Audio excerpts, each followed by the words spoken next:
Hello guys, welcome back to my channel with another brand new video. আর আপনারা দেখতেছেন short review. আর আজকে নিয়ে আসছি আপনাদের জন্য ভেরি ভেরি স্পেশাল একটা ভিডিও। দেখেই বুঝতে পারতেছেন কি নিয়ে আসছি।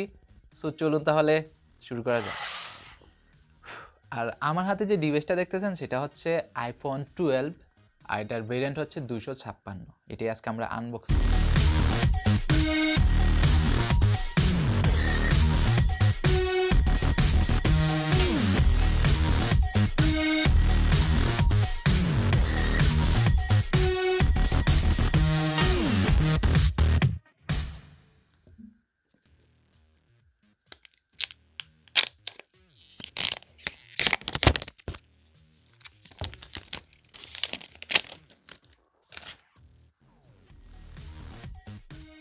বক্সের প্রথমে থাকতেছে আইফোন 12 ফোনটি, আর আমার হাতে যে ভেরিয়েন্টটা দেখতেছেন সেটা হচ্ছে হোয়াইট কালার।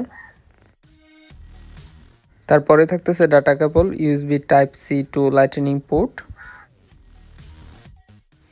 আর পাচ্ছেন সিম ইজেক্টর এবং একটা ইউজার ম্যানুয়াল। আর তার সাথে থাকতেছে অ্যাপল লোগোর স্টিকার। এটা আপনার বোথ সাইড স্টিক। ফোনের সাথে চার্জার এবং হেডফোন না থাকাতে বক্সটি ছিল খুবই স্লিম। অ্যাপল তাদের আইফোন 12 সিরিজ থেকেই বক্সের সাথে চার্জার এবং হেডফোন দিচ্ছে না, আর এটা অন্যান্য ব্র্যান্ডরাও এখন থেকে ফলো করবে, আমরা অনলাইন থেকে যেরকম নিউজ পেয়েছি। বিশেষ করে স্যামসাংই মনে হয় তাদের নেক্সট ফ্ল্যাগশিপের মধ্যে বক্সের সাথে চার্জার এবং হেডফোন দিবে না। ফোনটির ডিসপ্লে হচ্ছে super Retina XDR OLED screen, আর এটার সাইজ হচ্ছে 6.1 ইঞ্চ, 460 পিপিআই, যার মধ্যে আপনি ট্রুটন, ডলবি ভিশন, তারপর HDR10 এর মতো ফিচার্স পেয়ে যাবেন। অ্যাপলের আইওএস সম্পর্কে আমরা সবাই জানি যে তাদের আইওএস খুবই স্মুথ এবং তাদের প্রসেসরও সেটার সাথে অনেক ভালোই কোঅপারেট করে। তবে 2020-এর মতো একটা সালে এসে যদি তারা 120 হার্জ রিফ্রেশ রেট দিত ডিসপ্লেতে তাহলে আরও ভালো হতো।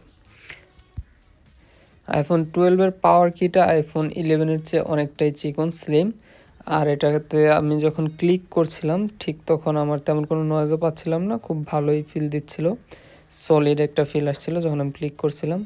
আর এখানে নিচে আগে সিম ট্রেটা ছিল রাইট সাইডে, বাট এখন সেটা নিয়ে আসছে লেফট সাইডে। আপনারা দেখবেন যে লেফট সাইডে নিচেই পাচ্ছেন আপনি সিম ট্রেটা। আর উপরে ভলিউম আপ ডাউন কি এবং সাইলেন্ট বাটনের পজিশন আগের জায়গায় আছে, বাট বাটনগুলো একটু চিকন করা হয়েছে। আর একদম উপরে থাকতেছে আপনার খালি, কিছুই নেই।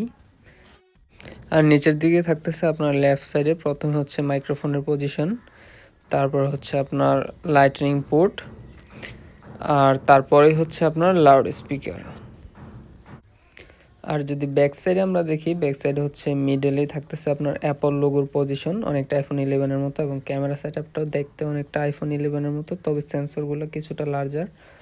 আর এখানে দেখতে পাচ্ছেন একটা নয়েজ ক্যান্সেলেশন মাইক, তার নিচে আপনার এলইডি ফ্ল্যাশ, যেটা আইফোন 11 থেকে আমার কাছে একটু বড় মনে হয়েছে ফ্ল্যাশের সাইজটা। ফেস আইডিটা ছিল অসম্ভব রকম ফাস্ট, খুবই দ্রুত আনলক হচ্ছিল ফোনটা। আমি মাত্র ফোনটার দিক তাকানো মাত্রই ফোনটা আনলক হয়ে যাচ্ছিল। আর আমি পার্সোনালি ফেস আইডি বেশি পছন্দ করি ফিঙ্গারপ্রিন্টের তুলনায়, কারণ ফেস আইডি অনেক ফাস্ট এবং অনেক একুরেট। কারণ ফিঙ্গারপ্রিন্ট অনেক সময় আমাদের হাতে ময়লা থাকলে অনেক সময় মিস করে, অনেক সময় ঝামেলা করে, বাট ফেস আইডিতে কিন্তু সেই রকমের ঝামেলা নাই।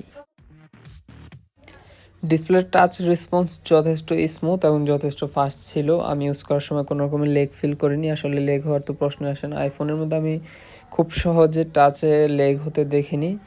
আর 120 হার্জ ডিসপ্লে না হলেও ডিসপ্লেটা যথেষ্ট স্মুথই ছিল, আর এটার অ্যানিমেশনগুলো যথেষ্ট ভালো। আর এটার কালার কারেকশন নিয়ে যদি কথা বলি, ডিসপ্লের কালার প্রোটেকশন ছিল যথেষ্ট ভালো, প্রত্যেকটা কালার সেপারেট, কারণ এটার মধ্যে ওলেড ইউজ করা হয়েছে।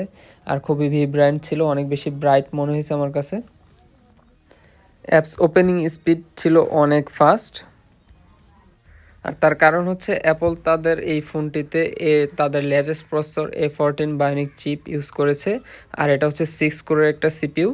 আর তার সাথে পাচ্ছেন আপনি 15 কোর এক্সট্রা নিউরাল ইঞ্জিন, যেটা আপনার এর কাজগুলো খুব দ্রুত সমাধান করে দিবে। এবং এটা 5 ন্যানোমিটার সিপিইউ, যেটা কিনা ম্যাক্সিমাম 3.1 গিগাহার্টজ ফ্রিকোয়েন্সিতে কাজ করতে পারে। আর এটার র্যাম 4 জিবি। আর এটার স্টোরেজ আপনি 3টা ভার্সনে পাবেন। একটা হচ্ছে মানে স্টার্টিং ভার্সন হচ্ছে 64 জিবি, তারপর হচ্ছে 128 জিবি, তারপর হচ্ছে 256 জিবি। এই 3টা ভার্সনই আপনি আইফোন 12 ফোনটি পাবেন। ফোনটির ডিসপ্লে সুপার রেটিনা এক্সটিআর ওলেড এবং ডলবি ভিশন, তারপর হচ্ছে HDR10 থাকার কারণে ফোনটিতে আপনি যখন ভিডিও দেখবেন আপনার কালার প্রোডাকশন পাবেন খুবই একুরেট এবং ভিব্রান্ট। আর এটার ডেপথ অফ ফিলটা ছিল চমৎকার। আপনি যখন ডিসপ্লেতে ভিডিও দেখবেন আপনার কাছে মনেই হবে না আপনি একটা ডিসপ্লের মধ্যে ভিডিও দেখতেছেন। আপনার কাছে মনে হবে যে সব কিছুই কেমন যেন ছুঁয়ে ফেলতে পারবেন এরকম, বা ধরতে পারবেন বা টাচ করতে পারবেন। আসলে আমি যখন ভিডিওটা দেখতেছিলাম আমার কাছে মনেই হচ্ছিল না যে আমি একটা ডিসপ্লেতে ভিডিওটা দেখতেছি, কারণ এটার যেই রেটিনা ডিসপ্লে হওয়ার কারণে খুবই নিখুঁত ছিল এবং খুবই শার্প ছিল, আর কালার প্রোডাকশন ছিল খুবই রিয়েলিস্টিক। যেই ফোনের সব কিছুই খুব ভালো সেই ফোনের সাউন্ড কোয়ালিটি নিয়ে তো আর প্রশ্নই থাকতে পারে না। আসলেই সত্যি, কারণ হচ্ছে এই ফোনটার সাউন্ডও ছিল অনেক নিখুঁত, আর এটার বেস ছিল খুবই ক্লিয়ার, আর সাউন্ড ছিল যথেষ্ট লাউড। আর ফোনটিতে জিপি হিসাবে পাচ্ছেন অ্যাপলের A14 বায়োনিক চিপের 4 কোর জিপিইউ, আর যেটার পারফরমেন্স ছিল খুবই দুর্দান্ত। আপনি ম্যাক্সিমাম সেটিংয়ে খেলতে পারবেন পাবজি। আসলে পাবজি গেমস আইফোনের মধ্যে কোনো রকমের লেগ ছাড়া খুবই ভালোভাবে রান করে, আর সেটার কারণেই মোস্ট অফ দ্য ইউটিউবার যারা গেম স্ট্রিম করে অনলাইনে তাদের প্রায় গেমিং ডিভাইস হিসাবে তারা আইফোনকেই পছন্দ করে।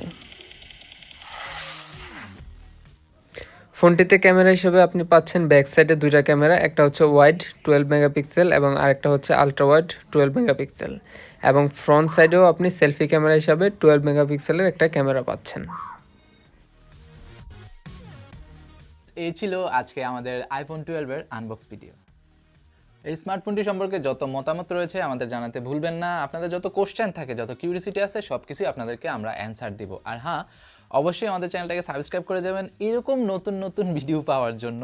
আমরা আছি আপনাদের সাথে সবসময়। আর বেল আইকনে টাচ করে যাবেন যাতে করে আমাদের নতুন ভিডিও আপলোড হওয়ার সাথে সাথে আপনার স্মার্টফোনে চলে যায়। সো দেখা হচ্ছে নতুন কোনো আরেকটা ভিডিও নিয়ে। ভালো থাকবেন, আল্লাহ হাফেজ।